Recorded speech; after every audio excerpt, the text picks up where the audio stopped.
সম্মানিত ভিউয়ার্স, আসসালামু আলাইকুম। sheikh ahmadullah সাহেবের কাছ থেকে একটি গুরুত্বপূর্ণ প্রশ্ন উত্তর পর্ব নিয়ে এসেছি। প্রশ্ন উত্তর মানে জীবনের নানান প্রশ্নের সংক্ষিপ্ত সমাধান, যা সংক্ষিপ্ত আকারে সকল প্রশ্নের সমাধান পাওয়া সম্ভব। তাই আজকে আমরা দেখে নেব সেই গুরুত্বপূর্ণ প্রশ্ন উত্তর পর্বটি। আমাদের ছেলে মেয়েদের মধ্যে, ছোট ছোট বাচ্চাদের মধ্যে এখন দেখবেন জেদ করার প্রবণতা ভয়াবহ, প্রচণ্ড জেদি এখন পোলাপান। আমি তো প্রায় সময় বলি, বিভিন্ন বাসা বাড়িতে গেলে বাপ মা নিজের ছেলে মেয়েকে তাদের জেদকে খুব ভালোভাবে দেখে, এজন্য বলে যে বাচ্চা খুব জেদি। মানে এমনভাবে বলে যে এটা কি, এটা গুণের ব্যাপার, বাচ্চা যে অসুস্থ এটার খবর। কেন বাচ্চা জেদি হয়? শুধু একটা পয়েন্ট বলি, সেটা হলো যে আমাদের বেশিরভাগ অভিভাবকত্বই শিখি নাই। ওই যে করোনা দেশের দ্বারা গেছে নাই তো, আপনি বাচ্চাকে শাসন করেন না, শুধুমাত্র আদর শিখছেন, তো বাচ্চাদের মাথায় উঠবেই। এবং একইভাবে শরিয়া আপনাকে যে নীতিমালা দিয়েছে সেগুলো দ্বারা গেছে আপনি নাই, তো বাচ্চা তো মানুষ হবেই। বাচ্চারা সারাদিন মোবাইল দিয়ে রাখেন। এখন এখানে যদি জরিপ চালানো হয় 80% মানুষ ধরা খেয়ে যাবে যে মোবাইল দিয়ে বাচ্চাকে খানা খাওয়ান। আমার বাসা বাচ্চাকে মোবাইল দিয়ে খানা খাওয়ায় না, আলহামদুলিল্লাহ। বাচ্চা যদি কখনো বলে মোবাইল দিলে খাবো, তো আমার বাসা থেকে সাপ বলে দেওয়া হয়, তোমার খাওয়ার কোনো প্রয়োজন নেই। তোমার মতো বাচ্চা 2-4 দিন না খেলে আমার কিচ্ছু আসে যায়, আর তুমি মরবা না, টেনশন নেই। 10-20 দিন না খাইলেও মরবা না, মরণ এত সোজা না, মানুষ খুব শক্তিশালী প্রাণী। অতএব বাচ্চা না খাইলে মরে যাবে না, কিন্তু ওকে মরে যাবে ভয়ে করে যেটা হাতে তুলে দিচ্ছেন এটা ওরা ধ্বংস করে দিচ্ছে। দেখুন ম্যাক্সিমাম বাচ্চা এখন কি ক্রেজি।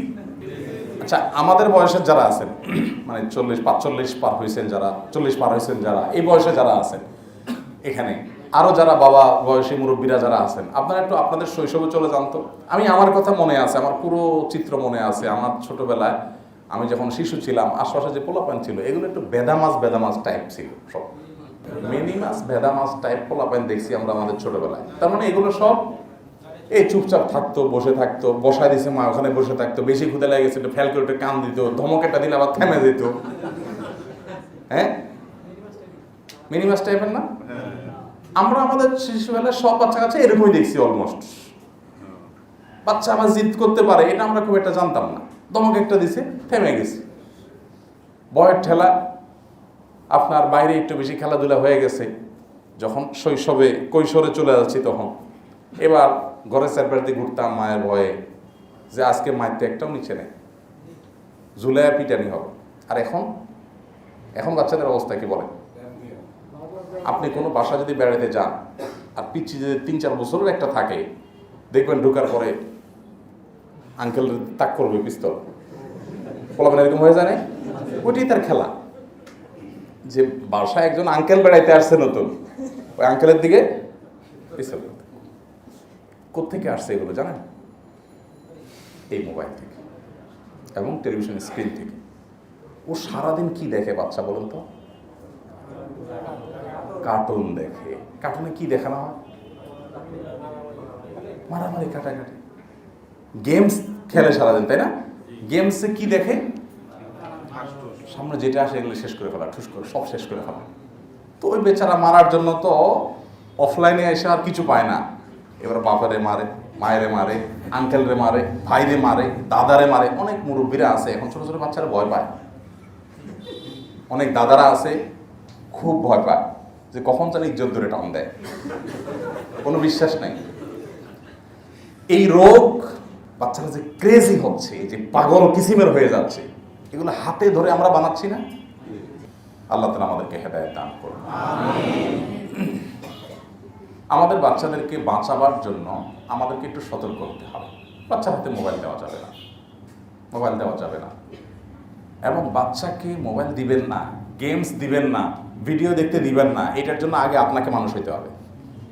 নিজে সারাক্ষণ আতাবেন আর বাচ্চাকে বলবেন এই পড়ালেখা করো, বাচ্চা মনে করবে হায় হায় রাজ্যের সকল শান্তি বোধহয় ওই মোবাইল ফোনের মধ্যে। বাপ আমাকে বঞ্চিত করতে চায়, নিজে ঠিকই ভোগ করতেছে। এই জন্য সে আপনার কথা শুনবে না। আপনি নিজেকে কন্ট্রোল করতে হবে। আমরা সব এখন ডাইরেক্ট হয়ে গেছি। ডাইরেক্ট হওয়া বুঝেন? ডাইরেক্ট হয়ে গেছি আমরা, মোবাইলের মধ্যে এমনভাবে আসক্ত হয়ে গেছি। এখন তো অনেক মুরব্বীরই দেখা যায় যে সারাদিন ফেসবুক স্ক্রল করে, আঙ্গুলের এখানে অনুবীক্ষণ যন্ত্র দিয়ে তাকাইলে দেখবেন যে ক্ষয় হয়ে গেছে, এত টানতেছেন এত টানতেছেন এত টানতেছেন। আর এটা আজীব জিনিস যে আপনি যত টানেন ও আপনাকে বলবে না যে এন্ড, দ্য এন্ড বলবে, যে শেষ আর নাই নিচে বলবে। নেট যদি দুর্বল হয় ঘুরবে, যে অপেক্ষা করো অপেক্ষা করো অপেক্ষা করো, তোমাকে আরো নিচে নামানো হবে, তুমি আরো নিচে নামতে পারবা। নামতেছেন নামতেছেন, সকাল থেকে রাত পর্যন্ত টানছেন, তারপরেও শেষ নাই। আল্লাহ রাব্বুল আলামিন আমাদেরকে এর ভয়াবহতা থেকে বেঁচে থাকার তৌফিক দান করুন। আল্লাহর কাছে এগুলোর জন্য জবাবদিহি করা লাগবে ভাই, এই সময়গুলোর জন্য জবাবদিহি করা লাগবে কি লাগবে না বলেন? তাহলে আমরা তওবা করব, আমরা সময় নষ্ট করব না, সময়ের অপচয় করব না।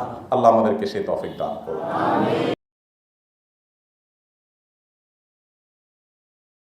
ভিডিওটি লাইক, শেয়ার এবং চ্যানেলটি সাবস্ক্রাইব করে আমাদের সঙ্গে থাকুন।